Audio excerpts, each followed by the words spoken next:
What's up, League? Didn't get a chance to get a video into y'all last week, so I figured I'd do a quick playoff rankings and updates for y'all. It's shaping up to be a crazy final 2 weeks of the regular season. The playoffs are going to be epic. I don't see any weak teams at all in terms of what we'll be looking at from playoffs, and it's going to be crazy. So the top 8 seeds right now, and then I'll give a little bit of commentary, are number 1 seed, still Power T at 11-1. Number 2 seed is the Wolf at 10-2. Number 3 seed is the Bulldogs at 8-4. Number 4 seed is Swagner at 6-6. Number 5 seed is STL at 8-4. Number 6 is Baker King at 7-5. Number 7 is Rocky B. He's at 7-5 as well. And then rounding out the number 8 seed is Infantry Warrior sitting at 6-6. So real quick, Power T is sitting at number 1. He can't go any lower than the number 2 seed, the way it's set up right now. If he loses the last 2 games, he's 11-3. There's no way he falls any lower than number 2. Wolf is sitting at the number 2 seed. He can go up to number 1 or he can go down to number 3, depending on tiebreakers and things like that with him and Bulldogs. But rounding out the top 3, that's what you're looking at.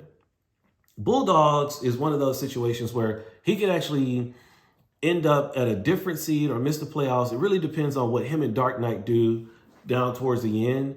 And they could also bounce out maybe Rocky B or something. So there's a bunch of different tiebreakers that goes in there. But it's going to be interesting to see what happens with Dark Knight and Bulldogs. Dark Knight, of course, needs to win this week. He'll need Bulldogs to lose. Fire Dogs can play spoiler in some of this, same as Greatest Show on Paper. But anyway, that final regular season game between Bulldogs and Dark Knight is going to be interesting. Teams that are officially out of the playoffs, though, Huckleberry is at 4-8. Greatest Show on Paper is at 4-8 as well. And you have AGM for Life, who only has that 1 win.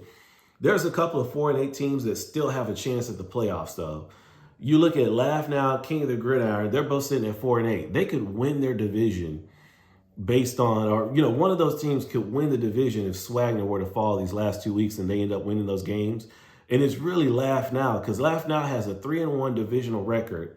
If him and Swagner end up tied at 6-8, say Laugh Now wins his last 2 games, he would have beaten GOAT, he would have beaten King of the Gridiron, he would have a divisional record of 5-1, he'd have the best divisional record, and he'd make the playoffs. So just goes to show you, everybody was talking about him taking a dive and all this stuff, his team's still in a position to possibly win that division and come in as a number 4 seed in the playoffs. So it's still a lot of football out there to play.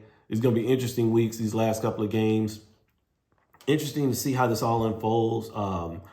The crazy thing about the top 8 seeds right now, even if it stays the way it is, every team on here has hit about 275 points in a given week this year. I think everybody outside of Swagner is averaging well over 200 points. So it's firepower on all of these teams, and you don't have to worry about bye weeks anymore. So the playoffs are going to be crazy. Number 1 versus number 8, Infantry Warrior versus Power T. That's not a cakewalk for Power T. Wolf versus Rocky B. They're playing each other this week. They'd have to play each other again. First round of the playoffs. You'd have Bulldogs versus Baker King, and then you'd have Swagner versus STL. So, I mean, the matchups, there's no true easy matchup in any of that. So we'll see how these last couple of weeks, and look forward to getting the matchup column or the matchup video for y'all.